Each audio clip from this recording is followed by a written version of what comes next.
Muito bem. Então, se calhar vamos começar.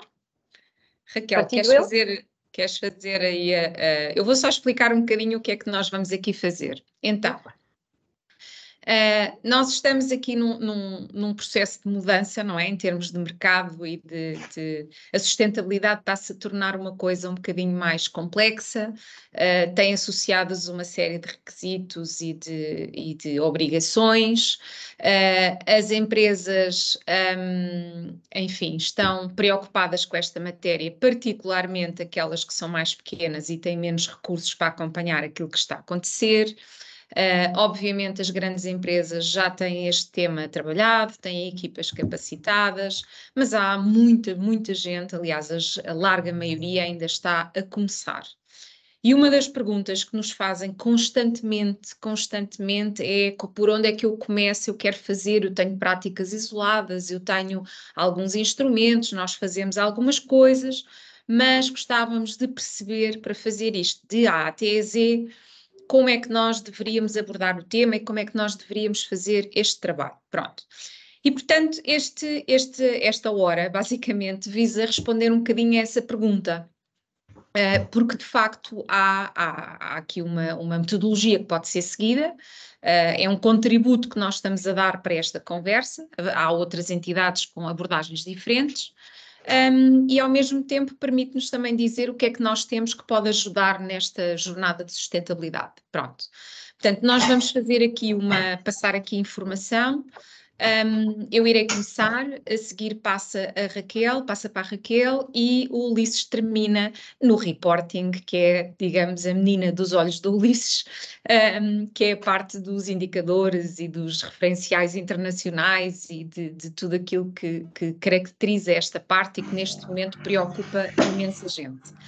Mas a nossa visão, e aliás a conversa pode começar por aqui, é que o reporting é o fim da conversa.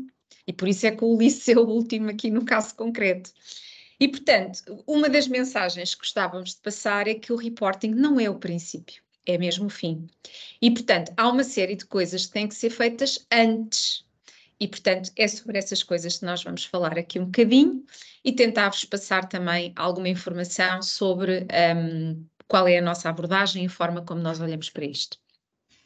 E, portanto, então, irei começar. Vamos deixar um bocadinho para perguntas finais, se alguém quiser colocar alguma questão, tirar alguma dúvida, e vamos, obviamente, partilhar a apresentação. Ela pode ficar disponível nas nossas publicações no site, nós temos uma zona com publicações, algumas que são criadas em Portugal e outras internacionalmente, e, portanto, podem ir lá e fazer download, ok? Pronto, portanto, isto é uma sessão aberta, tranquilo. Ora bem, então... não posso deixar de dizer que nós estamos no ano do aniversário, portanto o Global Compact faz 20 anos em Portugal este ano e, portanto, vamos celebrar a nossa iniciativa através de um evento, de uma conferência, no nosso próximo dia 10 de outubro, na administração do Porto de Lisboa, na Gar de Alcântara. E, portanto, é um evento aberto para entidades que são Global Compact e que não são Global Compact e, portanto, quem se quiser juntar a nós está desde já convidado a participar. Já anda aí a circular um link com inscrições, está convidado também para o almoço e para o cocktail de fim de tarde. Pronto, isto é só para começar bem e para sermos inclusivos. Raquel, podes começar a passar. Pronto.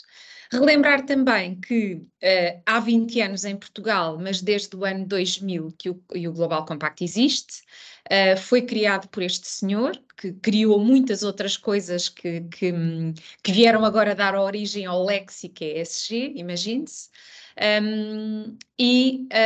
Basicamente a visão dele para o mundo era que era preciso ter uma espécie de código de ética partilhado entre todas as organizações para que nós pudéssemos ter um mundo melhor. E, portanto, se todas as empresas conseguissem implementar a sua atividade e as suas operações de uma forma que fosse partilhada ou assente no mesmo conjunto de valores e de convenções internacionais, nós teríamos certamente um mundo melhor. E pronto, essa visão obviamente tornou-se vencedora, digamos assim. Hoje em dia o Global Compact neste momento tem mais de 23.000 organizações signatárias destes princípios, e obviamente continua a ser muito pequenino, apesar de ser a maior iniciativa de sustentabilidade do mundo, porque com os milhões de empresas que existem por todo o mundo, nós só conseguimos chegar a 23.000. E, portanto, espero que pelo menos esta mensagem chegue a cada vez mais entidades, porque esta partilha de valores faz com que, de facto, nós tenhamos alguns standards na aplicação da sustentabilidade naquilo que é a operação da organização. Isto baseia-se nós baseamos a nossa atividade em duas grandes dimensões, ou dois grandes pilares, se posso dizer assim. Trabalhamos assentes neste conjunto de princípios que eu acabei de dizer, que foram definidos pelo Kofi Annan, que basicamente, obviamente, estão ligados com a vida das pessoas e, portanto, o respeito pelos direitos humanos fundamentais, os direitos laborais também, e, portanto, não é trabalhar a qualquer custo, e infelizmente nós ainda vemos muitos problemas destes pelo mundo inteiro. Depois as questões da proteção do ambiente, sem dúvida nenhuma, mas o ambiente como condição para as pessoas viverem condições de trabalho dignas e de vida, e obviamente um mundo livre de corrupção, porque não é forma de estar. Desde 2015 temos também o mandato e a obrigação de ajudar as empresas a olhar para os objetivos de desenvolvimento sustentável, que nós identificamos como oportunidades para as empresas desenvolverem a sua atividade. Podes avançar, Raquel? Pronto. Ao longo deste percurso fomos criando aqui vários instrumentos e várias plataformas com o objetivo de ir agregando outras organizações e também fazendo chegar a mensagem um pouco mais longe. Portanto, o Global Compact dirige-se a empresas, nós trabalhamos para empresas, os nossos produtos e a nossa proposta de valor dirige-se essencialmente ao mundo empresarial, mas obviamente nós queremos também acolher pessoas e organizações, e nesse sentido, em janeiro de 2016, foi criada a Aliança ODS Portugal, uma parceria entre a Associação Portuguesa de Ética Empresarial e o Global Compact, e que hoje tem centenas de organizações aderentes e também pessoas que se destacaram, ou se destacam em algum dos ODS, ou em mais do que um, e que têm trabalhado e ajudado neste trabalho missionário de passar esta mensagem.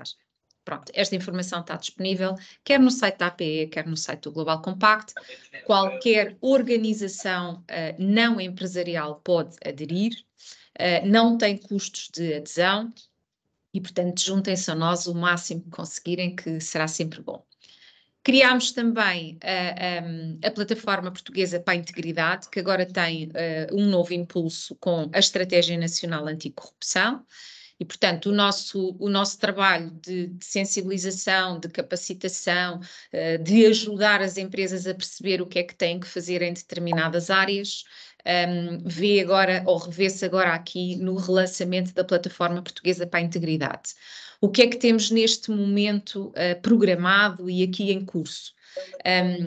Desenhámos 3 grupos de trabalho. Um grupo de trabalho para trabalhar sobre como é que se elabora um código de ética e conduta. Um segundo para trabalhar sobre planos de prevenção da corrupção. E o terceiro para trabalhar sobre canais de denúncia. Isto sai diretamente do Regime Geral de Prevenção da Corrupção, que entrou em vigor com a estratégia e que obriga todas as empresas com mais de 50 trabalhadores a ter estes 3 instrumentos. No sentido de apoiar este trabalho, nós temos inscrições também abertas, sem custo, não tem que ser membro do Global Compact, para criar 3 guias práticos que ajudem as empresas, especialmente as de menor dimensão, a implementar a legislação para que depois não tenham problemas de compliance com esta matéria. E, portanto, se tiverem interesse, inscrições abertas. Ora bem, e para terminar, outra das iniciativas, não vamos estar aqui a listar aquilo que fazemos, é a Meta Nacional para a Igualdade de Género. Portanto, nós temos um problema de participação das mulheres em níveis de decisão superiores, toda a gente sabe isto. Existem vários estudos e várias estatísticas que suportam aquilo que eu estou a dizer. E, portanto, nós lançámos a Meta Nacional para a Igualdade de Género, aqui com o suporte da Secretaria de Estado para a Igualdade na altura e agora Igualdade e Imigrações, e também com a Associação Portuguesa de Ética Empresarial, a CIT e a SIG, para ajudar as empresas a ter um compromisso de aumentar aquilo que são os seus compromissos nesta matéria e conseguirem ter até 2030 pelo menos 40% de mulheres em cargos de decisão. Portanto, nós sabemos que o setor empresarial do Estado, as empresas cotadas em bolsa, têm a obrigatoriedade de ter 33% de mulheres nos conselhos de administração. E aquilo que é o nosso sonho é que todas as empresas tenham uma meta relacionada com esta matéria. E pronto, esse é o compromisso. Também não tem nenhum custo de adesão, portanto, a única coisa que se quer é que as pessoas façam e que avancem diretamente para isso. Ora bem, começando agora aqui a conversa de outro ponto de vista. Portanto, podes avançar, Raquel, isto é só um separador. O que é que nós queremos ajudar aqui a explicar e também ajudar quem não consegue internamente passar essa mensagem, ter aqui um bocadinho mais de matéria que ajude a sensibilizar aquilo que são as suas estruturas de decisão internamente para explicar porque é que a sustentabilidade é importante e o que é que se passa. Portanto, nós sabemos hoje em dia que já não é possível não ter alguma coisa relacionada com sustentabilidade, portanto, há muitos anos atrás a responsabilidade social era um must, só alguns é que faziam, algumas entidades tinham e têm muita dedicação a essa matéria, mas não era propriamente, as entidades não eram avaliadas, digamos assim, pelo trabalho que faziam sobre essa matéria. Neste momento as coisas são completamente diferentes e neste momento as questões da sustentabilidade e a integração da sustentabilidade na estratégia, nos objetivos e nas operações é um driver de competitividade. Ou seja, se eu não tiver alguma orientação interna relacionada com as questões sociais, relacionada com os direitos laborais, preocupação ao nível dos direitos humanos naquilo que são os meus fornecedores, das minhas principais cadeias de abastecimento. Se eu não tiver esse olhar sobre os temas da saúde mental, do bem-estar, daquilo que afeta as minhas pessoas ou as comunidades em que nós estamos inseridos, significa que nós não estamos a olhar para este tema.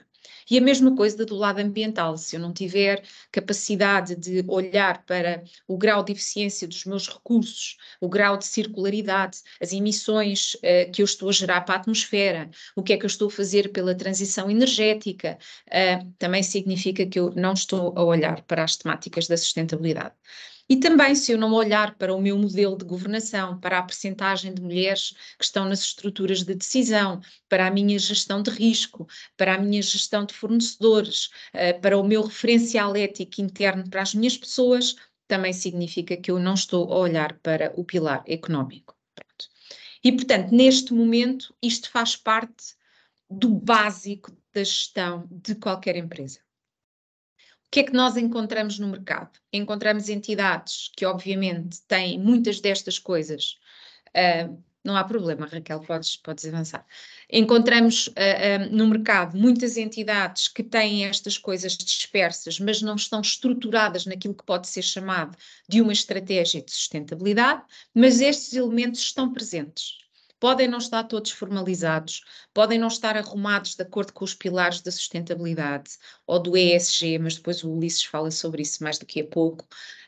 Mas estas coisas existem. Podem não existir os elementos todos, mas muitas delas existem. E aquilo que nós precisamos todos de começar a fazer é de formalizar estas políticas. Primeiro pode ser uma coisa mais tímida, entre aspas, ou seja, uma coisa mais simples, não tem que tocar os temas todos, não temos que olhar para todas as matérias, mas temos que ter alguma coisa registada. E depois, com o tempo, as coisas vão evoluindo naturalmente. Pronto. Estes dois planos globais que aqui estão. Neste momento, estes dois planos de ação globais governam aquilo que os países fazem em termos de política pública. Ou seja, quer se queira, quer não, a forma como hoje são desenvolvidas as políticas climáticas nascem no Acordo de Paris e na necessidade de se reduzir as emissões. E aquilo que é ditado aquilo que é a Agenda 2030, que é mais do que os Objetivos de Desenvolvimento Sustentável, também é preciso dizer isto. Portanto, quando as pessoas falam dos ODS e não falam da agenda ou não leram a agenda, só estão a conhecer metade da história, porque há toda uma outra história maior. E quando não estamos a fazer isto, significa que nós não estamos alinhados com as prioridades globais.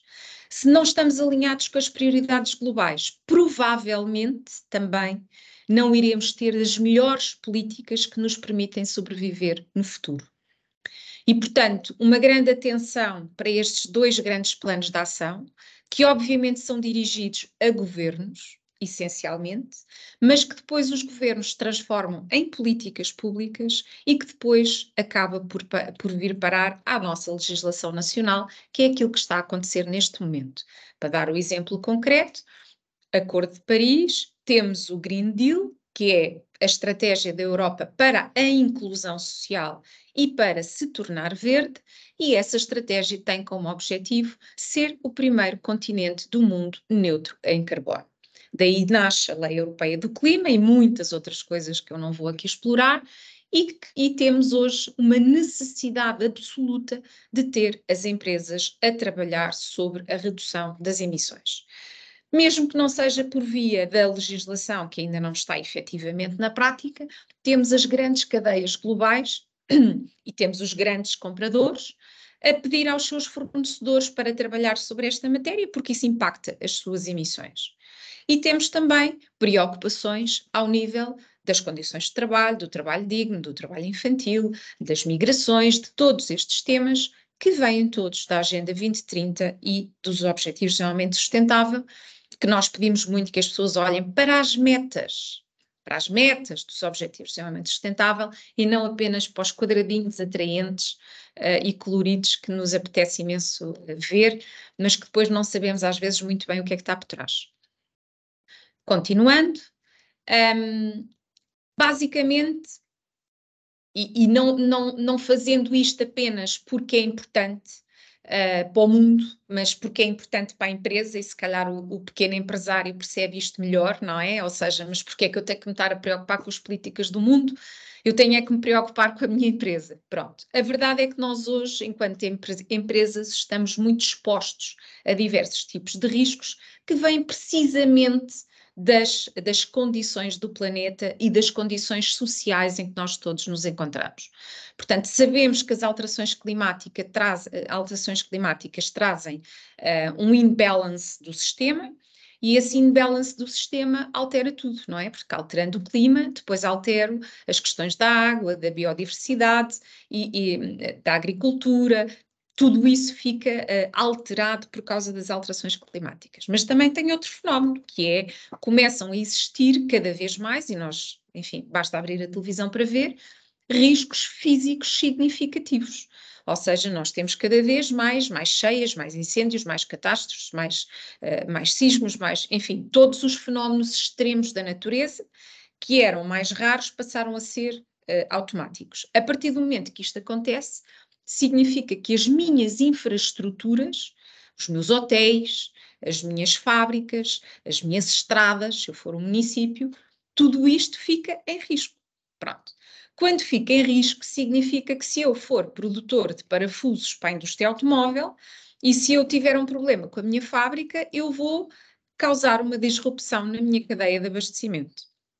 Se eu causar uma disrupção na minha cadeia de abastecimento, alguém vai sofrer numa fábrica qualquer e nós começamos a ter problemas desta natureza, que foi um bocadinho aquilo que sentimos durante a pandemia. Pronto. Portanto, há todo um conjunto de temas relacionados com a sustentabilidade e que, na realidade, nos afetam enquanto organização e que nós devemos olhar. Não nos afetam todos na mesma proporção e, portanto, se eu, por exemplo, sou uma organização de serviços, se calhar a escassez de água não é para mim um tema relevante, não é um tema prioritário, não é uma coisa que me afeta. Mas, obviamente, se eu for um produtor agrícola, a gestão da água já me faz todo sentido. Se eu sou uma empresa de serviços ou sou uma pequena fábrica que não tem fornos e que não gera emissões significativas e não faz entregas e etc., porque o meu produto não é dessa natureza, se calhar a poluição do ar e da água não são os meus temas principais, não são as coisas principais com que eu tenho que me preocupar. Mas se eu for uma entidade de mão de obra intensiva, se calhar as questões sociais devem estar muito em cima da mesa, especialmente se eu não tiver mão de obra e estiver a utilizar pessoas que estão deslocadas dos seus países e muitas delas podem não estar devidamente credenciadas para estar em Portugal. Isto para dizer o quê? Para dizer que esta exposição aos riscos da sustentabilidade varia, e varia de acordo com aquilo que é o negócio da organização, a atividade que tem. E, portanto, quando nós ouvimos aqueles palavrões de eu tenho que saber qual é que é a materialidade da minha organização, eu tenho que saber identificar os tópicos materiais, estamos a falar disto, estamos a falar de o que é essencial, o que é prioritário trabalhar para a minha organização. E o que é prioritário trabalhar para a minha organização não são as prioridades do mundo, são aquelas que me afetam a mim e que afetam o meu negócio. Pronto. Podes avançar, Raquel? E é daí que vem esta priorização. Pronto. Portanto, nós neste momento, para além desta exposição aos riscos, que é aquela que nós devíamos olhar melhor e ter isto bem identificado e perceber, nós vamos ter problemas de quê? De fornecimento de matéria-prima, vamos ter problemas de escassez de água, estamos numa zona de risco em termos de incêndios, o que é que se passa aqui? Pronto. As matérias-primas que nós utilizamos podem ter problemas na origem, na extração, na produção, tentar perceber isto tudo.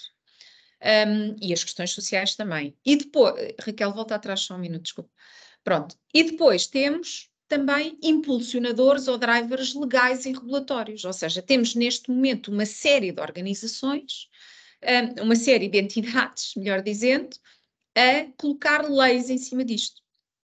Ou seja, nós precisamos de cumprir uma série de requisitos relacionados com sustentabilidade e isso, obviamente, também tem que ser levado em consideração. Para além disso, temos os clientes e temos os consumidores e os clientes neste momento estão muito em cima deste tema porque eles próprios também precisam de reportar ao mercado aquilo que é o seu desempenho em sustentabilidade. Avançando, Raquel. Pronto, tenho que andar aqui mais depressa. Oi? Ele não está a querer. Pronto. Pronto, portanto, o que é que nós esperamos das empresas? Esperamos isto, ou seja, esperamos que elas tenham uma resposta para estes desafios. Porque esta resposta para estes desafios, seja a que nível for e seja aquilo que for relevante para a sua atividade, basicamente o que vai fazer é a nossa estratégia de sustentabilidade. Ou seja, se eu tenho um problema ao nível das questões sociais, eu devo trabalhar sobre o trabalho digno, a igualdade remuneratória, as condições de segurança, olhar para ver se eu não tenho pessoas que vêm de redes de tráfico, garantir uma série de coisas. Pronto.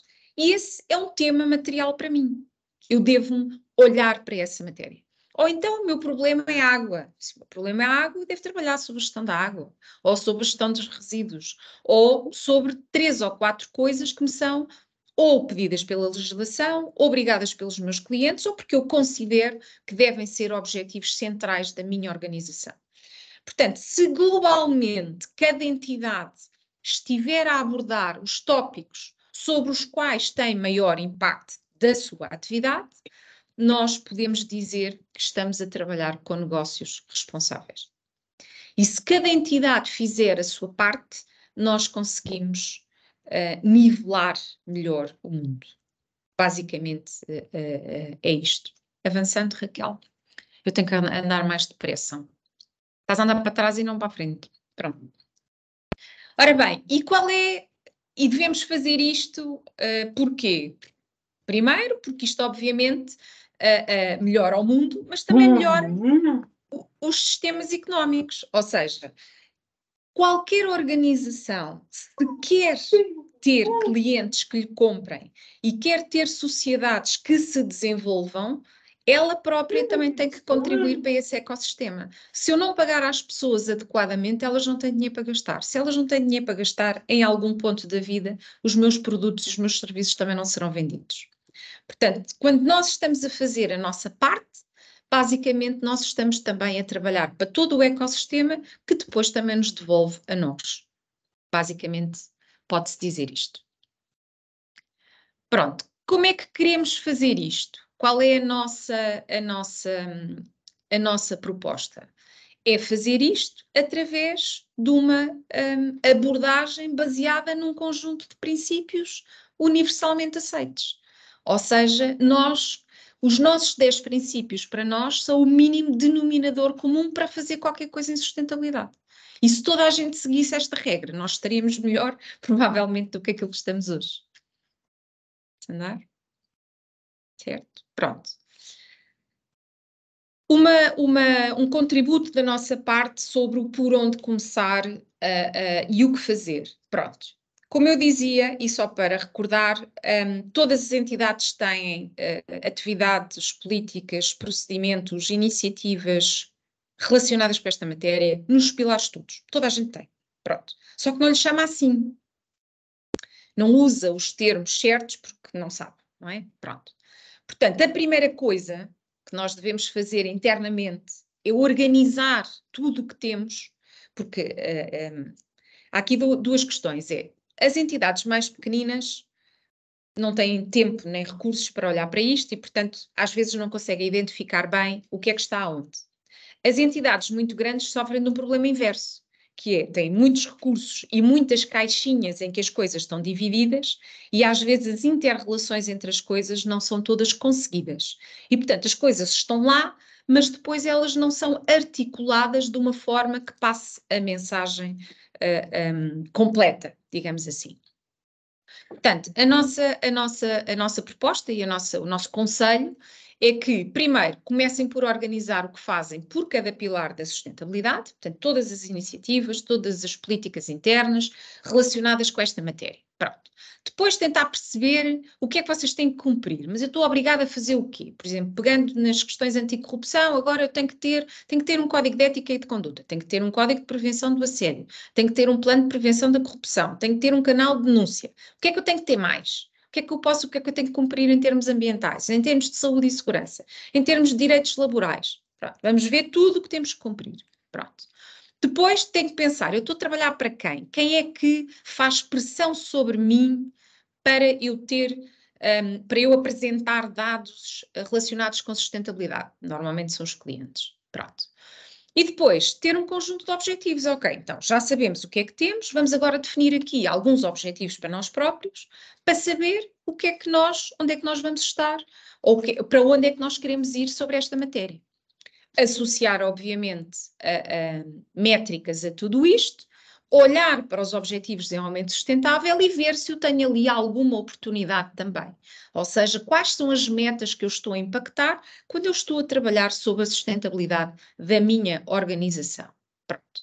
E depois compor esta estratégia, ter objetivos mesmo relacionados com sustentabilidade, articulados com aquilo que são os objetivos da minha organização, compor isto, organizar isto, estruturar isto do ponto de vista de uma estratégia e depois adaptar as políticas internas que me permitam ir ao encontro desta estratégia. Se eu tenho desigualdade salarial, então eu tenho se calhar que alterar a nossa política, criar uma tabela salarial, perceber quais são os fatores que influenciam o salário e depois tentar perceber e ir corrigindo o meu tiro ao longo do tempo e fazer isto em todas as áreas. E aí nós estamos na fase da implementação da estratégia. E depois, medir e reportar. Ou seja, ter indicadores para tudo isto, eu deixo esta conversa para o Ulisses, e depois então reportar. Pronto. Para terminar aqui a minha parte, só para relembrar, e agora numa linguagem mais relacionada com sustentabilidade. Portanto, o que é que nós queremos fazer? Queremos minimizar os impactos negativos que nós temos, seja sobre as pessoas, seja sobre o ambiente, seja através das operações que nós fazemos ou na cadeia de valor, e queremos, obviamente, maximizar os impactos positivos. Portanto, quando eu estou a rastrear tudo aquilo que eu impacto negativamente, se eu tiver desigualdade remuneratória, se eu não tiver definido nenhum referencial ético internamente, se eu não tiver as condições de segurança ou de trabalho adequadas, significa que eu não estou bem, eu não estou a maximizar nada, eu tenho que trabalhar sobre a minimização destes impactos negativos e tenho que transformar isto em coisas positivas que possam fazer avançar a sustentabilidade na minha organização. Podes avançar? Pronto. Nós propomos, como eu dizia, para terminar, que isto seja feito numa abordagem baseada em princípios. Pronto. E, portanto, para eu ter impactos positivos duradouros, eu tenho que fazer isto baseado em princípios. As entidades que trabalham unicamente para si próprias não sobrevivem no mercado. É clarinho como a água, é visível. Estatisticamente, não consigo comprovar aquilo que eu estou a dizer, mas acho que é fácil de perceber. E, portanto, uma recomendação é pensem sempre no ecossistema e não pensem só em vocês próprios, porque chegarão certamente mais longe. E pronto, não sei se alguém quer colocar alguma pergunta ou se deixamos as perguntas para o fim. Se calhar é melhor. Então, obrigada, Raquel. Obrigada, Anabela. Pegando então no que estavas a falar, e eu vou passar então para a próxima parte da nossa sessão, que é dentro destes objetivos, dentro destas 3 ideias base de como começar a jornada de sustentabilidade, quais é que são os instrumentos e as iniciativas que a UN Global Compact e a UN Global Compact Network Portugal têm, que podem ajudar as empresas em cada um destes diferentes passos. A definição destes instrumentos e destes programas de que vos vou falar hoje tem por base um conjunto de ideias e de critérios, nomeadamente o que é preciso fazer, mas também qual é que é o ponto de vista atual das empresas relativamente a estes temas, não só a nível internacional, mas também a nível nacional. Nomeadamente ao que é preciso fazer, dou-vos aqui o exemplo do Sustainable Development Report relativamente a 2023, que define por um conjunto de preocupações e um conjunto de prioridades que o mundo deve ter e depois individualmente cada país. Nós vemos que Portugal subiu 2 lugares no ranking desde o ano passado, por exemplo. Tivemos uma subida de pontos, que nos coloca inclusivamente acima da média da União Europeia. No entanto, quando olhamos para os ODS especificamente, quase parece que as notícias não são tão boas. Quem conhecia este esquema do ano passado, que eu não incluí para efeitos de tempo, sabe que tínhamos pelo menos um ODS a de verde, ou seja, no caminho certo para ser alcançado, que era o ODS 7, que este ano desapareceu. Vemos que este ano temos 4 ODS com grandes desafios, que são o ODS 2, 12, 14 e este ano temos também o 17. Vemos que alguns ODS perderam o estatuto de estarem no rumo certo para serem alcançados, que são as setinhas à direita. Tínhamos mais setas verdes do ano passado. No entanto, apesar de parecer, o que acontece é que também temos menos setas vermelhas do que tínhamos no ano passado. Estamos no rumo para alcançar a maior parte dos ODS, temos menos ODS estagnados e, portanto, as preocupações a nível do país que devemos ter continuam uniformes ao longo de todos os ODS, mas vemos que estamos no caminho certo. Ao nível da forma como esta realidade é vivida e sentida pelo setor privado, podemos olhar para 2 relatórios que foram publicados este ano. O primeiro, a nível internacional, é o 12º estudo do United Nations Global Compact e da Accenture, que recolheu testemunhos e perspectivas de mais de 2.600 CEOs, que representam mais de quase 20 setores de atividade, e através do qual nós percebemos que 98% dos CEOs mundiais já acreditam que o seu papel é tornar os negócios mais sustentáveis e que a sustentabilidade é a chave para a resiliência das empresas. E segundo este estudo, e como podem ver aqui, as mudanças na estratégia, na gestão e na governação das empresas são essenciais. assim como são a implementação de tecnologia, claro, que todos sabemos, mas também o cuidado com a força de trabalho e as medidas ao nível das cadeias de valores. O cenário em Portugal, em termos deste cenário, a nossa maior ou mais recente fonte de informação é o Relatório Voluntário Nacional, que foi elaborado este ano pelo governo português com o objetivo de ser apresentado no High Level Political Forum on Sustainable Development, que aconteceu em julho. É um relatório que descreve o nível de implementação da Agenda 2030 em Portugal e em diversas áreas. Nós concentramos aqui na parte empresarial, o estudo fez uma auscultação ao setor e aquilo que sobressai é que, apesar de facto, este setor ter vindo a aumentar o seu interesse em assumir o compromisso com metas mais ambiciosas, em priorizar ações com impacto direto no cumprimento da Agenda 2030, todo este processo em Portugal ainda está numa fase que foi considerada muito inicial do desenvolvimento e a um nível de progresso que não é suficientemente rápido para que as metas dos ODS sejam atingidas. A grande maioria das empresas portuguesas, segundo este estudo, ainda não tem um alinhamento de modelos de negócio, de estratégia de crescimento ou de gestão alinhada com os ODS, ainda não integra os objetivos de sustentabilidade na sua gestão e nos processos já existentes. Vemos que o número de empresas que já tomaram medidas concretas para incorporar os ODS é baixo, mas, no entanto, a boa notícia é que, à vontade, nós vemos isso todos os dias aqui na Global Compact Portugal, com a crescente adesão das empresas, com a participação nos nossos momentos de partilha e como podem ver, o interesse empresarial em práticas sustentáveis está classificado com um nível oposto à da integração, que é com um nível de elevado. E, portanto, pegando nestas informações, pegando nos interesses e naquilo que os CEOs internacionais nos dizem e pegando naquilo que nós vemos com base neste relatório voluntário nacional, os programas que nós oferecemos e a nossa oferta tenta ir ao encontro das necessidades que nos são reveladas nestes relatórios. Esta ideia da integração é essencial e, portanto, o primeiro programa que nós sugerimos a todo as empresas que se juntam a nós é o SDG Ambition.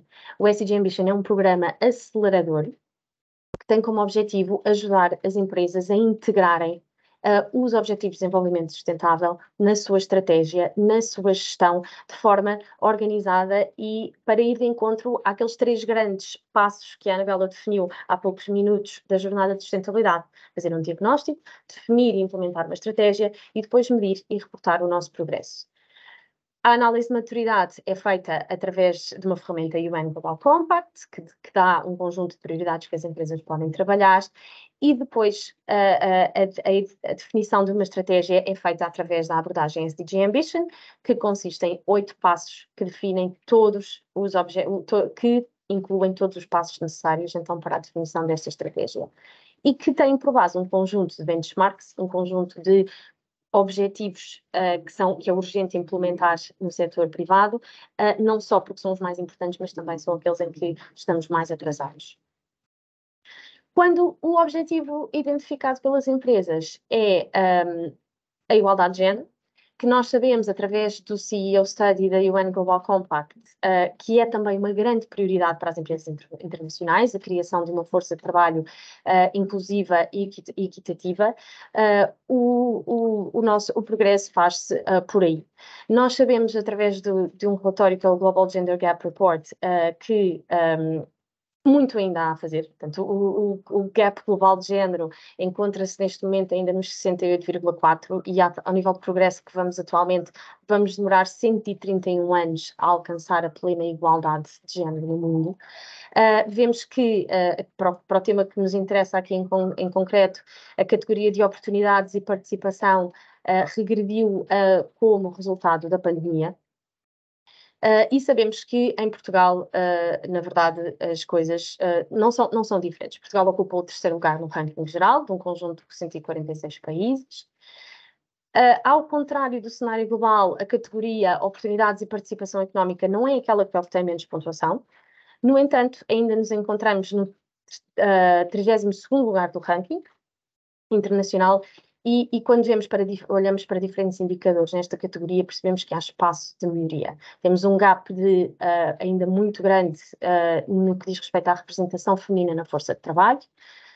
Não existem dados numéricos concretos relativamente à igualdade remuneratória, mas estamos no 77º lugar no ranking mundial.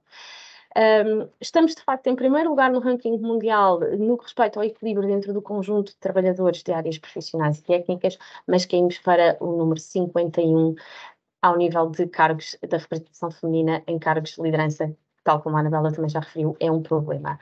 Ora, para as empresas que querem abordar esta temática, nós trabalhamos ao nível do Target Gender Equality, é o programa acelerador mais antigo, entre aspas, da UN Global Compact, e que ajuda as empresas, através de um conjunto de passos, a fazer também uma análise de desempenho, a definir novas políticas, novas práticas, metas e métricas que permitem medir o progresso e a comunicá-lo depois de forma transparente, de forma a promover a liderança feminina, a aumentar a representação feminina em todas as áreas e também a trabalhar ao nível da igualdade remuneratória. Já as empresas que querem... aqui neste caso também fazemos um diagnóstico, através de uma ferramenta que tem como objetivo ajudar as empresas a identificar os seus gaps em diferentes áreas, as suas operações, a sua relação com a comunidade e com o mercado. Portanto, aqueles 3 passos que a Anabela falou anteriormente, o primeiro deles era o diagnóstico de temas prioritários e o nosso trabalho começa sempre por aí, ajudar as empresas a fazer esse diagnóstico, identificar áreas prioritárias, a definir onde é que nós podemos começar a trabalhar para minimizar os nossos impactos negativos e maximizar os impactos positivos. Para as empresas que, durante este diagnóstico, identificam a redução de emissão de gases como uma das prioridades, o caminho faz-se através da SBTI, que é uma parceria entre o CDP e o UN Global Compact, o World Resources Institute e a WWF. Esta iniciativa oferece um caminho muito claro às empresas e que é um caminho que funciona.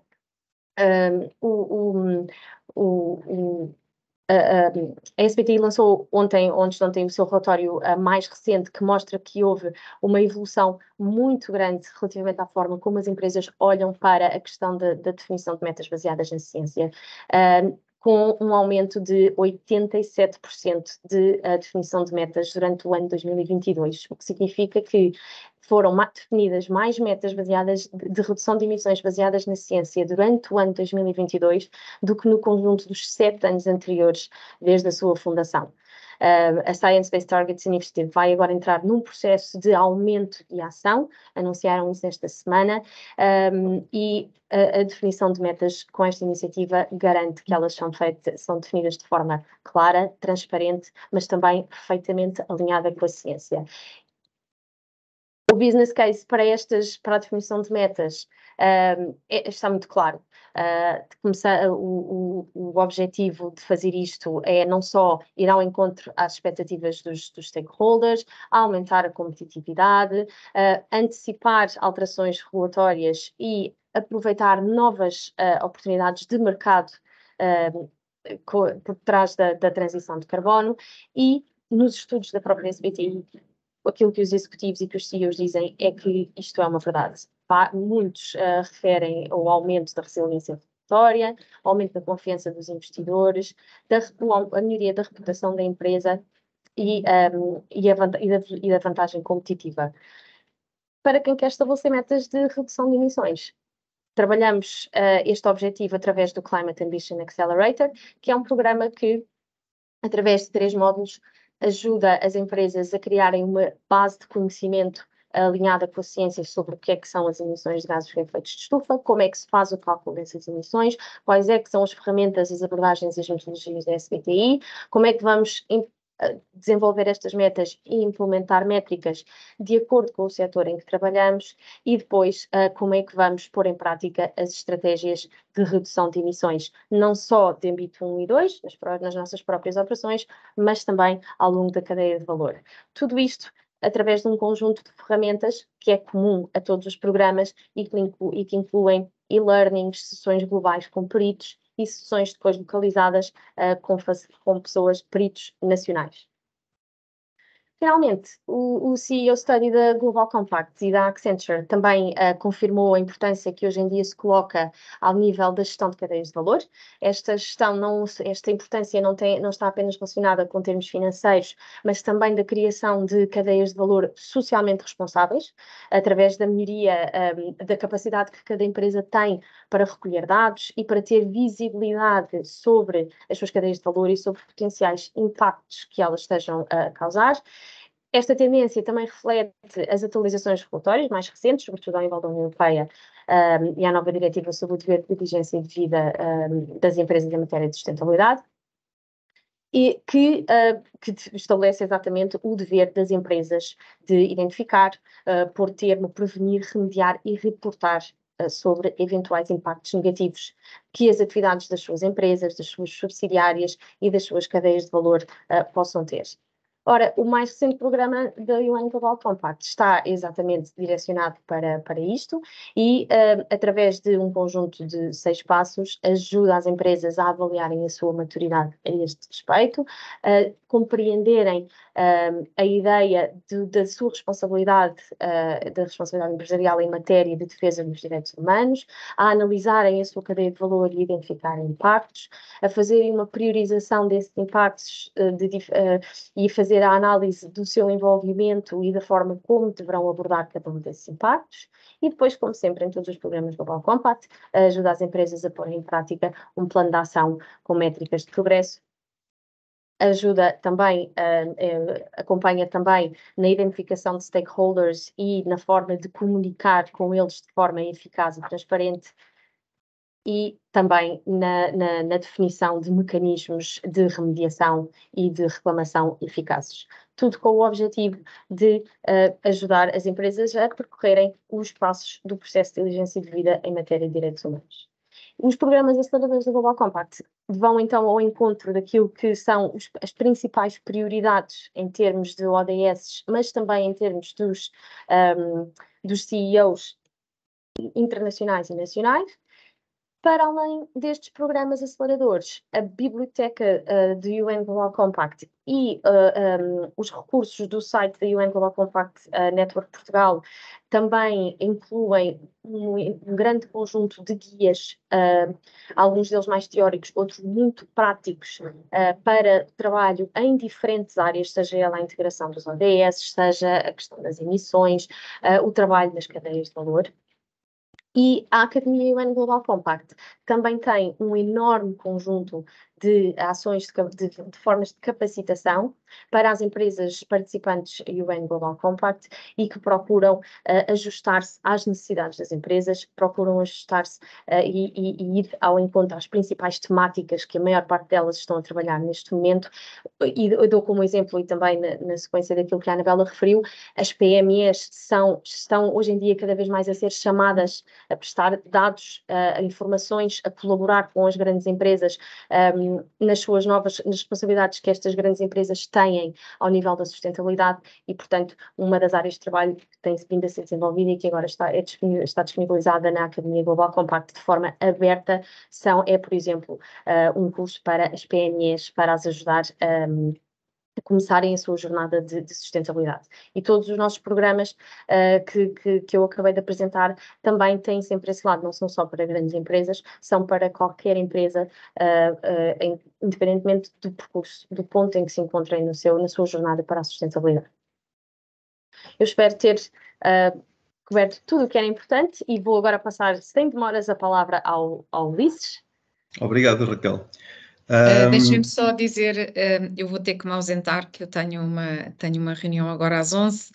Só agradecer a vossa atenção e ficam com o Ulisses e com a Raquel e obrigada pela participação. Até uma próxima. Obrigado, Anabela. Obrigada, Anabela.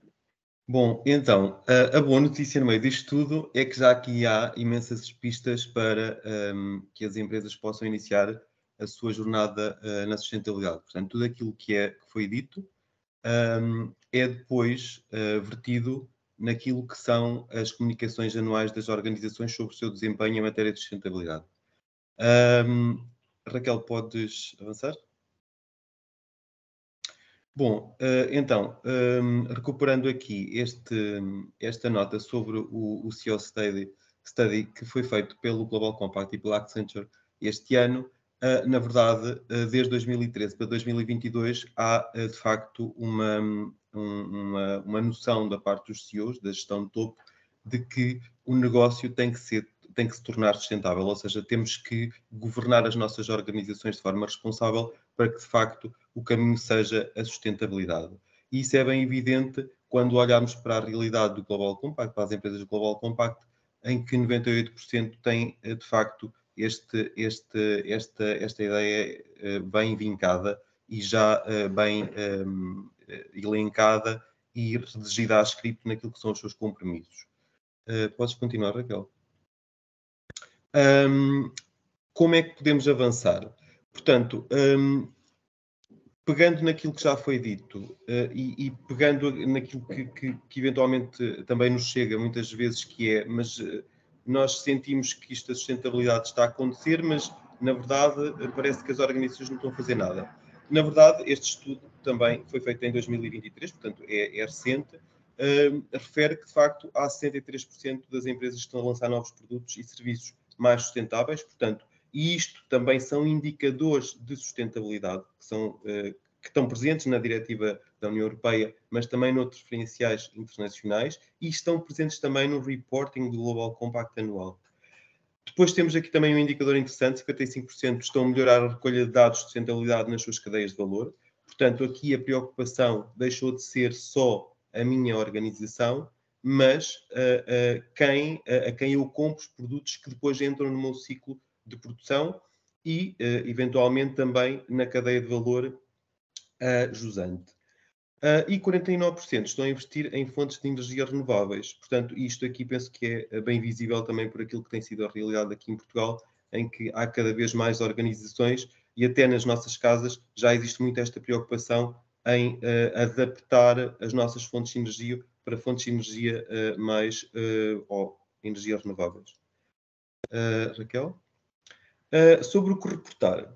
Nós no Global Compact, eu deixei ficar este slide porque é mais imagético, mas pedia já a Raquel para avançar para o próximo, que explica, exatamente, que explicam aquilo que é, que a Anabela já referiu, que a Raquel também já corroborou, e que eu aqui trago novamente, porque de facto este é o espelho daquilo que nós somos, e isto, enfim, ilustra bem aquilo que é a nossa preocupação em termos de atividade, naquilo que nós propomos às empresas e naquilo que depois é o report que nós fazemos anualmente através das nossas empresas. Portanto, a nossa abordagem é uma abordagem que assenta numa carta ética, quadrado do lado esquerdo, que nos pede que as organizações ajam com responsabilidade.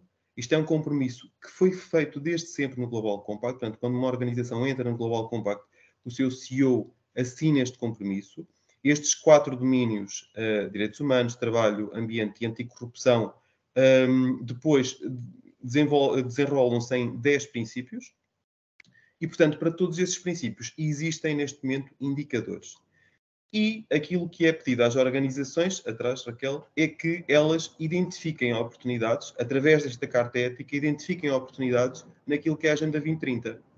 A pergunta, se as organizações têm que trabalhar para tudo isto? Não, não têm que trabalhar para tudo isto. As organizações têm que priorizar aquilo que para elas é importante e para a sua comunidade, para os seus stakeholders, para aquilo que é a sua realidade. Elas, na verdade, o agir com responsabilidade deve ser integral, cumprido integralmente. Nós, na verdade, em Portugal, pela nossa legislação, cumprimos a generalidade daquilo que são os princípios, melhor ou pior o anticorrupção, porque agora também já temos uma legislação a esse nível, mas todos os outros, eles são cumpridos. Portanto, a nossa lei já pede às organizações que ajam de acordo com ela, com a lei, com estes princípios, mas depois que procuremos resolver também naquilo que é a nossa atividade, aquilo que são os desafios da humanidade que estão vertidos na Agenda 2030 e nas 169 metas dos Objetivos de Desenvolvimento Sustentável. Portanto, agora sim podes avançar, Raquel. Portanto, o Global Compact, desde sempre, procurou estabelecer este compromisso com as organizações e, na verdade, é que, apesar do reporting ser agora está muito presente no nosso dia-a-dia, a verdade é que nós, desde 2007, que as nossas organizações fazem report anual. As empresariais fazem-no anualmente e as não empresariais fazem-no de 2 em 2 anos. E fazem-no sempre nesta perspectiva do ESG. Portanto, o ESG para nós também não é novidade, porque desde que nós começámos a fazer aqui o reporting, que fomos agrupando os temas por estas três terminologias, o ambiente, o social e aquilo que é da governação. E, na verdade, a Raquel já demonstrou isso através dos exemplos que foi dando. Para cada uma destes domínios, nós temos programas que ajudam as organizações a trabalhar sobre estes temas e terem depois materialidade para poderem reportar anualmente sobre estes temas. E estão aqui, eu não vos vou amassar com isto, porque a Raquel, na verdade, já falou sobre cada uma destas situações. Não sei se falou sobre os grupos de trabalho que existem a nível mundial, mas são também uma oportunidade para se trabalhar nestes temas. E depois existem aqui o conjunto de ODS que, de uma ou de outra forma, estão também incluídos em cada um destes pilares ESG. Raquel, podes continuar? O ESG, e eu não vou alongar muito sobre isto, porque já existem imensos cursos também sobre isto, há imensa gente já a falar sobre isto, mas persiste um pouco a dúvida o que é isto do ESG. O ESG, na verdade, é um framework de reporting, ou seja, é uma linguagem. Nós podemos estar a reportar sobre um determinado standard e estar a reportar sobre uma linguagem ESG. Portanto, o ESG não é uma coisa que está escrita num caderno e que temos que cumprir aquilo porque aquele é o standard e não podemos cumprir outros. Não é nada disso. É um framework e temos que olhar para ele, mas temos que olhar para outras coisas, como vamos ver mais à frente. E, portanto, os temas são estes que estão aqui, portanto, no ambiente, a política ambiental, o sistema de gestão ambiental, programas de redução de intensidade energética, carbono, emissões, uso de água, proteção da biodiversidade, que é um tema também muito importante e que está também presente agora na diretiva do reporting da União Europeia. Portanto, depois no social, os direitos humanos, as políticas da SST, portanto, tudo isto que nós já aqui em Portugal, como podem verificar, já cumprimos até pela nossa legislação. Naturalmente, a igualdade é uma questão que está aqui ainda mais sobre o domínio da soft law do que propriamente da hard law, da nossa legislação governamental, mas a verdade é que, de alguma forma, o nosso país tem preocupações sérias sobre estas matérias e, de alguma forma, as organizações já vão trabalhando sobre estas temáticas. E de salientar que nós este ano lançámos em Portugal a norma de bem-estar e, portanto, pode também ser aqui um referencial importante para as organizações poderem trabalhar estes temas no âmbito do seu trabalho. Depois, Raquel, atrás ainda, por favor. Na governação, é um pouco aquilo que a Anabela já disse, não vos vou amassar com isto, mas código de ética, conduta e etc. Portanto, tudo isto cabe neste pilar. Avançando, Raquel, e vou tentar agora acelerar. Isto tudo para dizer que, de acordo com o estudo Arabesque, e na verdade não era preciso haver um estudo, já é comumente aceito que o desempenho financeiro das organizações, mas também operacional, melhora se as nossas organizações estiverem alinhadas com indicadores de sustentabilidade e depois, enfim, que comumente vai-se designando por desempenho ESG. Portanto, até o retorno de capital se tem verificado que é 7% melhor ou mais elevado nas organizações que cumprem estes indicadores. E, portanto, é um tema que me parece materialmente relevante para as organizações, que elas têm que estar atentas, porque todas elas precisam de dinheiro. Isto, portanto, nos seus próprios empréstimos, elas depois vão ter que, junto da banca, demonstrar que, de facto, os seus investimentos são investimentos sustentáveis, que se preocupam com uma série de fatores de âmbito social, ambiental e de governação. Raquel, podes avançar? No Global Compact, porque é que nós, desde 2007, procuramos fazer com que as empresas reportem? Porque desde 2007 nós acreditamos que o report constrói confiança e credibilidade e o valor da marca da organização. Porque é uma forma transparente de demonstrar aquilo que nós estamos a fazer perante as nossas partes interessadas. E, na verdade, o Global Compact permite que a organização tenha um conjunto, um questionário, que fica disponível, e se tivermos tempo eu vou-vos mostrar um exemplo disso, que fica na página do Global Compact e que acaba por ser uma linguagem mundialmente aceita. Se eu quiser saber o que é que uma organização está a fazer em Portugal, e se eu disser a essa organização que está, enfim, na China, e disser, olha, eu pertenço ao Global Compact, eu faço reporting, e o meu reporting está no site do Global Compact, está acessível, pode ir ver, e pode fazer download. Enfim, é uma forma de credibilizar aqui a minha organização. E depois também é uma forma de medir e de mostrar o meu progresso, o meu desempenho, o que é que eu estou a fazer e como é que eu vou melhorando. Ao mesmo tempo, permite-me que eu, ao correr todos os anos o questionário e os meus indicadores, eu consiga identificar onde é que eu estou melhor, onde é que eu estou pior e onde é que eu tenho que trabalhar, onde é que eu tenho que incentivar alguma área da organização a trabalhar para cumprir esse gap.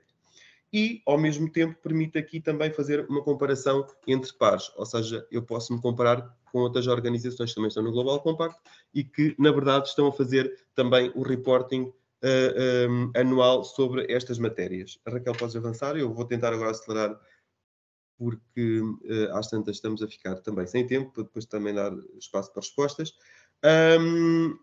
Portanto, é isto. Portanto, credibilidade, o desempenho comparável nos 10 princípios, que são aqueles que referimos, e depois também dá aqui um sinal ao mercado de liderança sobre estas matérias. Avançando, Raquel, ao mesmo tempo, permite às PMEs, e isto é uma preocupação que o Global Compact neste momento também tem, e tem um grupo de trabalho só sobre isso, que é o seguinte: as PMEs, nomeadamente no território europeu, têm agora um desafio maior, que é, quer até para o PRR, para candidatar a alguns programas de financiamento, mas também a outros programas de outras organizações, e também àquilo que é a sua cadeia de valor, estão agora com algumas preocupações de como é que eu vou reportar, ou seja, que indicadores é que eu tenho que ter, porque estão-me a pedir imensas coisas, e se a organização não tiver mais ou menos as coisas arrumadas, está sempre a fazer um trabalho que parece que está sempre a começar. Ou seja, agora pedem-me sobre igualdade, depois pedem-me sobre diversidade, depois pedem-me sobre ambiente, depois pedem-me sobre formação. E, portanto, a ideia aqui é ajudar, através do nosso questionário de reporting, que a empresa corra o questionário e perceba como é que pode operacionalizar, o que é que já faz, o que é que não faz e como é que pode fazer. Portanto, continuando. A política, portanto, todos os anos este questionário é submetido e, ao mesmo tempo, todos os anos o CEO tem que fazer aqui uma declaração de compromisso contínuo. Continuando, Raquel. E continuando aqui, porque isto aqui é redundante. Preocupações. A organização, quando começa, tem que perceber, primeiro, se a gestão de topo está ou não comprometida, e, portanto, a gestão de topo tem que estar comprometida, porque isto não é um trabalho da pessoa, do gestor de sustentabilidade ou da pessoa que está na sustentabilidade e que tem que fazer tudo. Não, não é. A pessoa da sustentabilidade tem que organizar ou tem que orquestrar todos os departamentos da organização, não é? Porque eu vou precisar de informação da pessoa que está nas compras, de como é que ela compra, que critérios é que coloca nas compras, mas também vou precisar de alguém que está no departamento de ambiente, no departamento de recursos humanos, enfim, no departamento de comunicação, como é que eu me comunico, enfim, todos estes aspectos são extremamente importantes. Portanto, é importante que a gestão de topo esteja alinhada e esteja ciente do compromisso que assume. Depois, perceber que políticas é que nós temos já e que políticas é que nós podemos ter, tendo em conta também aquilo que nos é pedido pelos nossos stakeholders ou aquilo que nós podemos dar aos nossos stakeholders. Depois, definir objetivos, perceber que riscos é que temos, dar formação à organização e aos nossos trabalhadores e trabalhadoras sobre todas estas temáticas e depois colocar os tais chapéus, ou seja, quem é que é responsável por quê? Isto é extremamente importante para que anualmente a informação chegue à pessoa que depois compila tudo no relatório de sustentabilidade e o comunica às partes interessadas. Raquel, podes avançar. Podes avançar também aqui, portanto, depois já explico a seguir. O questionário... para trás? O questionário é constituído por 54 a 80 e tais perguntas. Depende aqui um bocadinho daquilo que é o setor da organização, se trabalha se é industrial, se trabalha com efluentes, se trabalha com gases, enfim. Depois, dependendo disso, depois aquilo segmenta uma série de questões que se podem desenrolar noutras ou não.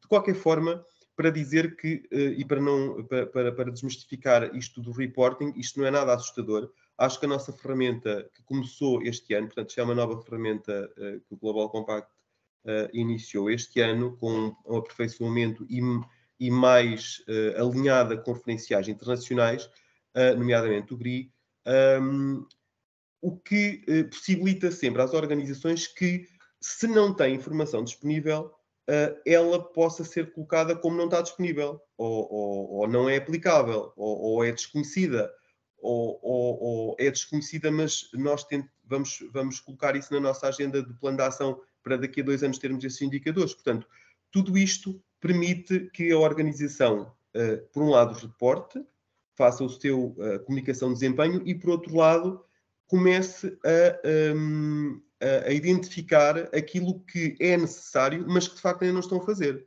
E, portanto, isto permite logo, só correndo a ferramenta, mesmo não sendo do Global Compact, as organizações podem correr a ferramenta e perceber qual é o seu estado e quais são, de facto, enfim, os temas que podem ser importantes de trabalhar. Raquel? O nosso questionário está alinhado, neste momento, em 5 secções.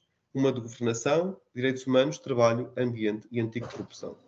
Para cada um deles, e passando à frente para o próximo slide, eles têm tema anterior. Eles têm temas, portanto, estes são os temas. Eu não sei, eu acho que depois vamos disponibilizar a apresentação, portanto, não vos estou a amassar muito com os temas, enfim, porque eles estão aqui. E depois tem uma coisa que é, para cada uma destas, que está no slide seguinte, para cada um destes temas, ou para cada uma destas secções, existe sempre enfim, uma parte das perguntas que estão relacionadas com os compromissos assumidos em cada um deles. Noutro, com aquilo que nós fazemos em termos de prevenção, se damos formação, como é que informamos as nossas partes interessadas, enfim, uma série de outras coisas. E depois, indicadores de desempenho, tirando os direitos humanos que não têm indicadores de desempenho, têm só compromissos, porque muito daquilo que é a materialidade dos direitos humanos depois vai estar espelhada no questionário do trabalho.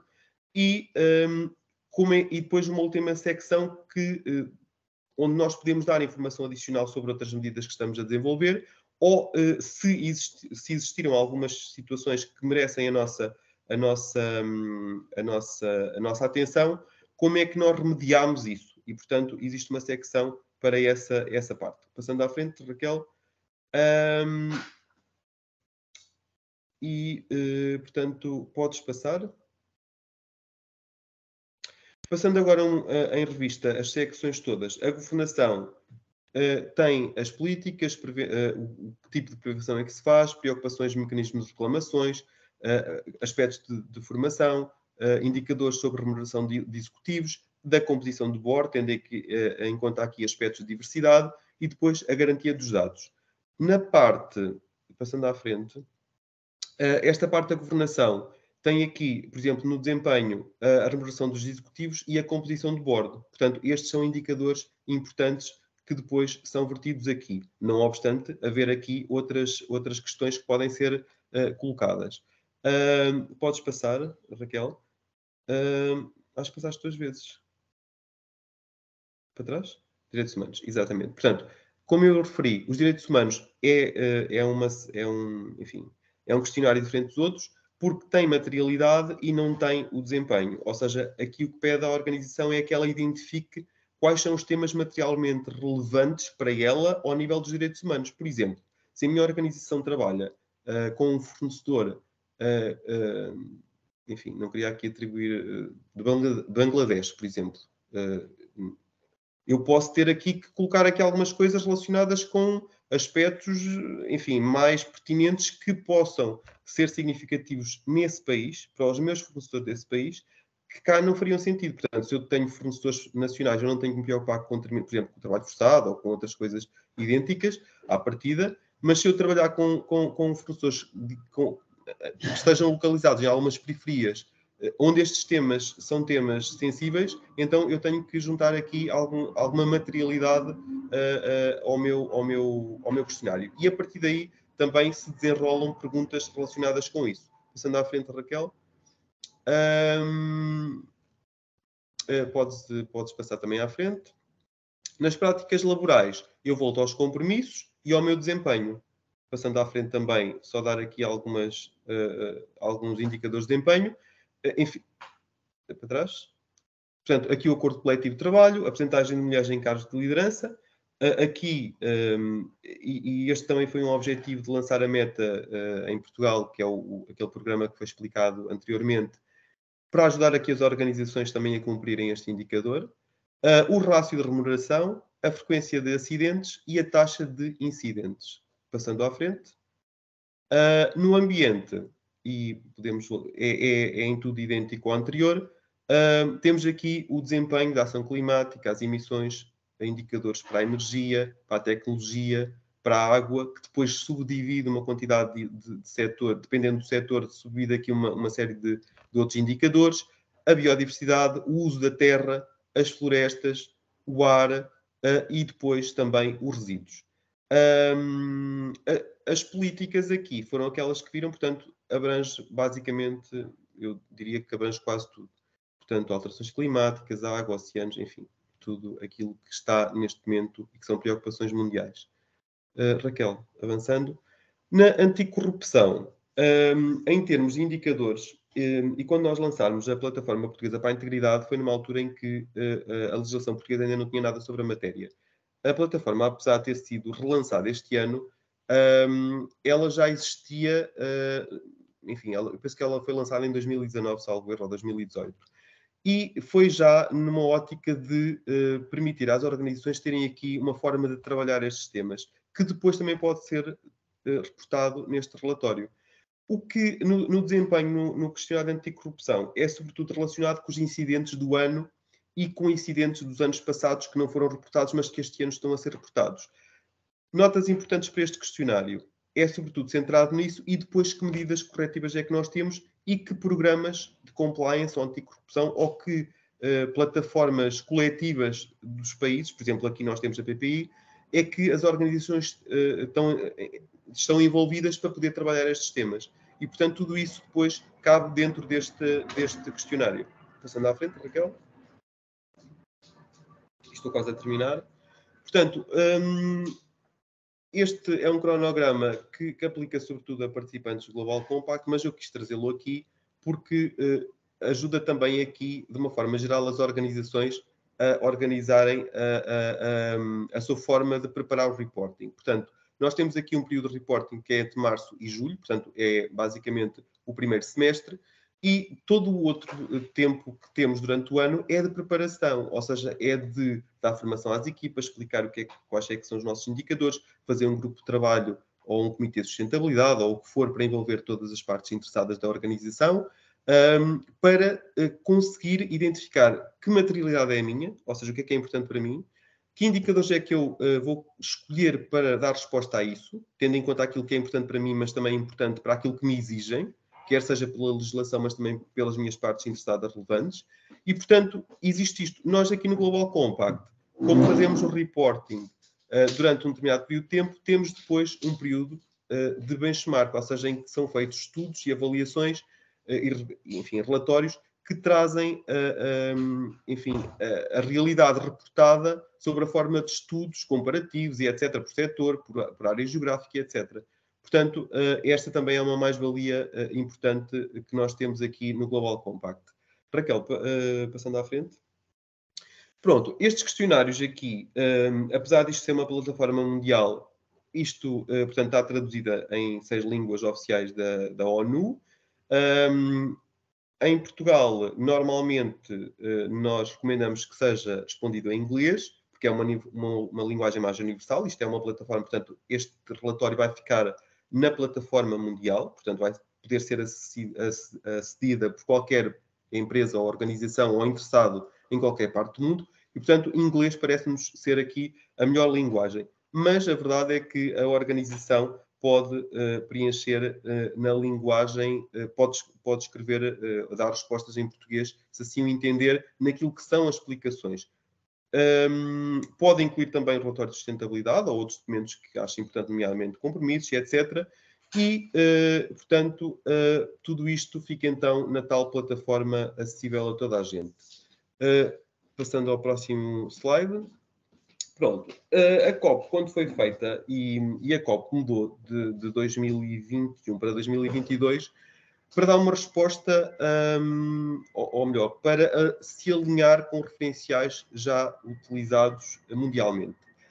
Na verdade, o Global Compact antes era mais visto como um framework e neste momento já há algumas, enfim, alguns diagramas e algumas organizações o consideram a migrar do framework para um standard.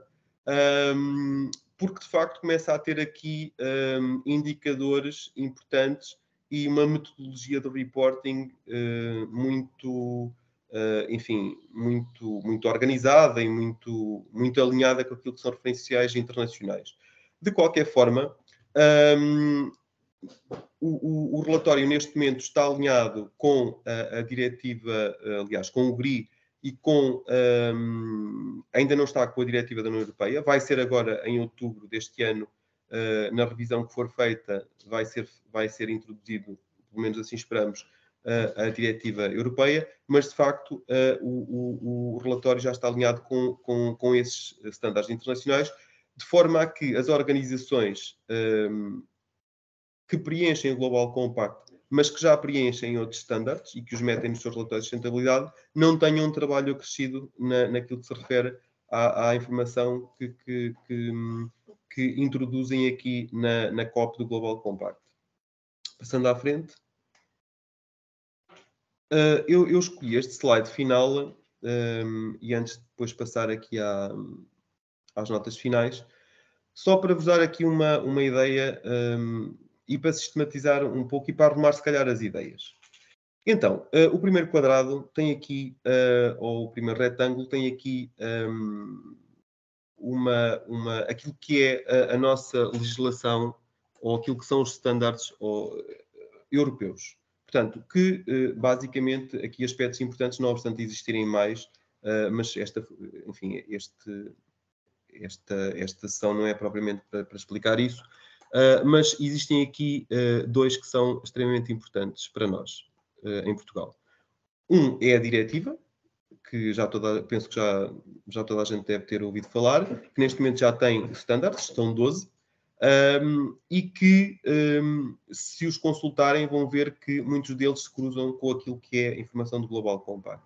E depois, o Sustainable Finance Disclosure Regulation, que é um regulamento que também já existe mais aplicável às organizações financeiras e que, no âmbito da diretiva, tudo indica que possa vir a produzir ou serem extraídos daqui alguns indicadores para pequenas e médias empresas que, no decorrer da aplicação da diretiva, não têm que responder à diretiva ou a estes 12 standards, mas a um questionário mais pequeno. E, portanto, pensa-se que isto ainda não é uma situação que está confirmada, isto vai ser confirmado em 2024 daquilo que sabemos, mas tudo indica que as nossas PMEs vão ter aqui alguma abstração de algum standard e de indicadores que vêm deste standard. Depois, no quadrado do meio, temos a legislação ou os standards que são aplicados a nível mundial. E aqui, não obstante existirem aqui uma série deles, eu ressalvo aqui e sublinho aqui o GRI, que, na verdade, é o standard sobre o qual as organizações mais reportam. Portanto, se formos à generalidade das organizações portuguesas que fazem relatórios de sustentabilidade, todas elas reportam sobre o GRI e o Global Compact surge agora nesta senda dos standards, ainda sendo assim um misto entre framework e standard.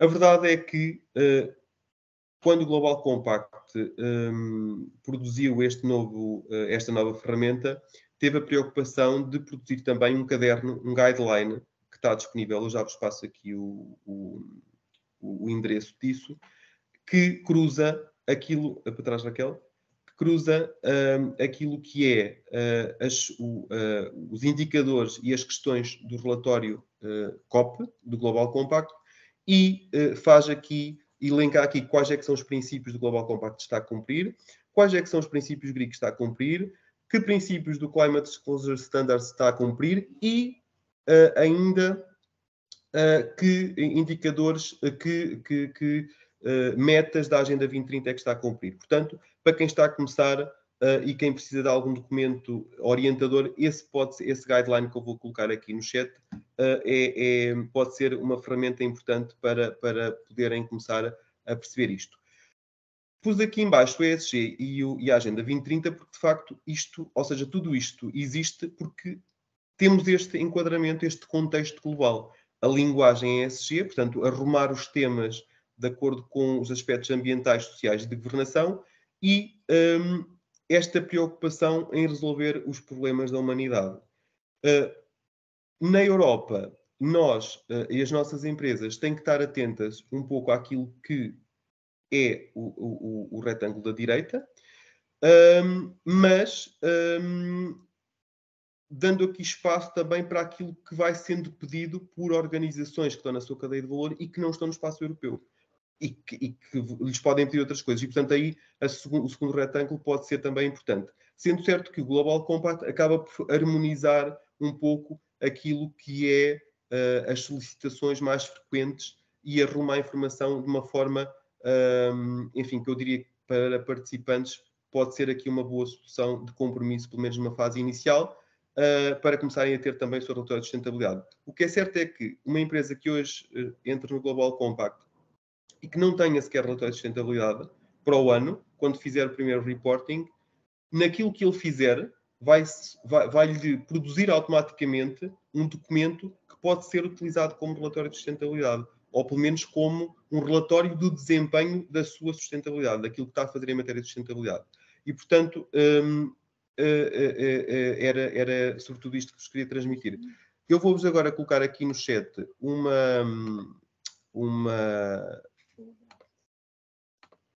o link onde isto está tudo. Sim. Portanto, está aqui, vou colocar aqui. Portanto, que no fundo está no próximo slide, Raquel, para terminar. Portanto, nesta página, depois, ao fundo, tem aqui o COP Guidebook e tem aqui, por exemplo, o COP Questionnaire, que tem também a questão que está também em Excel e, portanto, permite aqui às organizações até fazerem um exercício de diagnóstico e perceberem o que é que fazem, o que é que não fazem e o que é que podem fazer. E, portanto, enfim, tem uma quantidade de informação que me parece ser importante para poderem começar ou continuar esta jornada da sustentabilidade.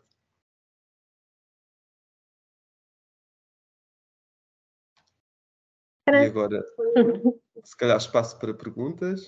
Exatamente. Obrigada, Ulisses. Muito bem, vamos então agora ver se alguém tem alguma questão. Este webinar, tal como foi dito, exatamente, tinha como objetivo chegar a pessoas que já são participantes do UN Global Compact através das organizações em que trabalham, para lhes dar um bocadinho mais de conhecimento sobre esta iniciativa, mas também para empresas que possam estar a considerar a adesão. Qualquer comentário, qualquer questão que qualquer um destes dois grupos possa ter, por favor, estejam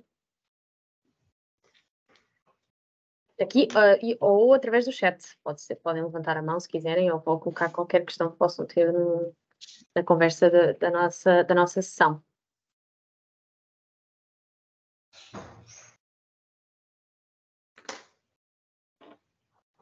Muito bem, então eu vou deixar aqui, estou neste momento a escrever no chat o endereço de e-mail do Ulisses, caso alguém tenha perguntas futuras sobre reporting GCMP. Vou deixar o meu também, caso alguém tenha questões sobre os recursos que eu falei. E estes dois e-mails também podem ser utilizados para futuros contactos e comunicações que possam ter sobre... Obrigada, Mafalda. E sobre contactos futuros. Aqui no chat também tem, como o meu colega Diogo foi deixando, várias ligações para a página do site, onde estão informações sobre vários dos temas sobre os quais falámos. Tem também os links para a inscrição no evento de aniversário, na plataforma portuguesa para a integridade, e depois, quando enviarmos o e-mail com esta apresentação e com o link para a transmissão que vamos disponibilizar no YouTube, também também ficarão com mais informações relativamente a estes conteúdos. Sem mais, então despeço-me. Não, espera aí, Raquel. Queres fazer? Sim, muito bem. Pronto, a primeira podes ser tu a responder, não tem tinha que visto, ver com a mais academia. Portanto, a pergunta é se é de acesso público ou se temos de estar inscritos em algum programa de aceleração. Raquel, se calhar podes responder a este. A academia destina-se a colaboradores das empresas participantes do Global Compact. No entanto, existe uma área da academia que é de acesso aberto a todas as empresas. Há vários programas que têm várias formações que têm sido lançadas em modo aberto, nomeadamente aquele das PMEs. E, portanto, entrando no site da academia, eu vou aqui ver se consigo pôr um link especificamente para a área dos cursos abertos, mas de qualquer forma, entrando na Academia Global Compact, depois é fácil ver onde é que se faz essa entrada. E, seguidamente, temos uma que... Luís, queres enquanto eu estou à procura do link? Sim. Bom, é assim. Quando é que nós podemos começar? Na verdade, o Global Compact é uma iniciativa, mas existem outras. Existem em Portugal, nós temos outras organizações, outras associações que tratam também estes temas da sustentabilidade. Existem grupos de trabalho que estão também a tratar estes temas. O objetivo aqui é a organização envolver-se com, ou estar presente num grupo de trabalho, ou numa organização, ou numa iniciativa que possa ajudar aqui a criar valor e a trabalhar este tema da sustentabilidade e ajudá-la aqui no seu percurso. Neste momento, o Global Compact, enfim, e falo por Global Compact porque é aquele que eu conheço naturalmente, tem um conjunto de, enfim, um conjunto de recursos, nomeadamente no link que a Raquel acabou de disponibilizar, que tem cursos abertos até de como começar isto da sustentabilidade, penso eu, que esse ainda está aberto, não está, Raquel? Aquele inicial, pronto. E que podem fazer gratuitamente. O Global Compact, nós não falámos disto porque achámos que não devíamos falar sobre isto, mas, na verdade, o Global Compact, tal como as outras iniciativas, para as organizações participantes, tem sempre um custo anual. Isso enfim, é o que é. Pronto, isto nós estamos numa iniciativa global, nós aqui também pouco podemos fazer relativamente a isso, são instruções também globais sobre esta matéria, mas as outras organizações também têm a mesma questão. Mas, na verdade, para uma empresa começar, ela não tem que se associar logo de uma forma imediata e começar enfim, a fazer um vínculo mais formal a qualquer iniciativa, porque, na verdade, neste momento, todas as iniciativas, nós, o GRACE, o BCST, têm imensas ferramentas e imensos recursos já disponibilizados de forma gratuita. Podem começar, e aqui nós temos na Academia alguns cursos, por onde pode haver aqui margem para capacitar os trabalhadores e trabalhadoras sobre algumas matérias. E depois existem bastantes documentos lá, nomeadamente esse guia que eu recomendei. Outra questão que podem também utilizar para começar é olhar para o nosso questionário. Eu até vou pôr aqui, eu tinha aqui até separado num separador, tinha aqui num separador à parte, para vos poder disponibilizar já, ou seja, não é este. Pronto, é este. Que tem aqui o questionário. Isto depois tem aqui, pode ser, eu penso que ele até está disponibilizado, também está disponível em português, português do Brasil. Pronto. Nesse questionário, ele tem um PDF e tem um Excel. Uma boa forma de começar é um exercício interessante, que é reunir, enfim, quem tem esta preocupação dentro da organização, reunir um grupo de pessoas, por exemplo, do departamento, alguém da comunicação, alguém das compras, alguém dos recursos humanos, enfim, alguém que esteja mais ligado às questões do ambiente ou de higiene e segurança, enfim, o que for, e reuni-los numa reunião, que pode ser feita até inicialmente de uma forma de apreciar este tema no âmbito da organização, olhar para esse questionário e correr as perguntas.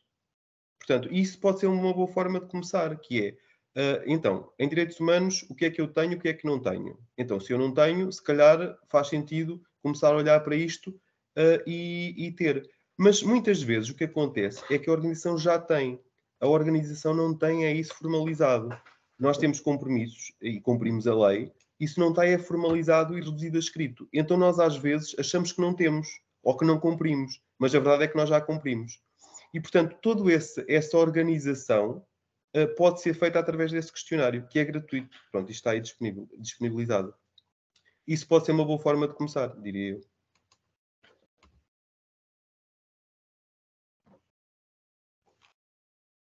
Muito bem, mais alguma questão?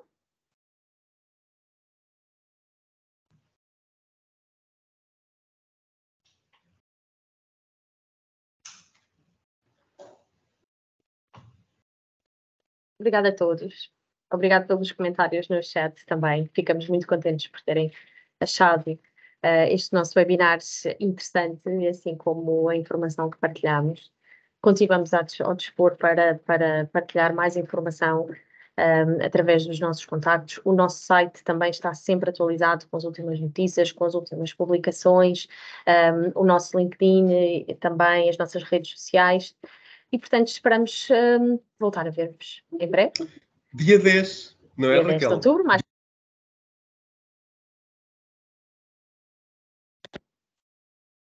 Sim.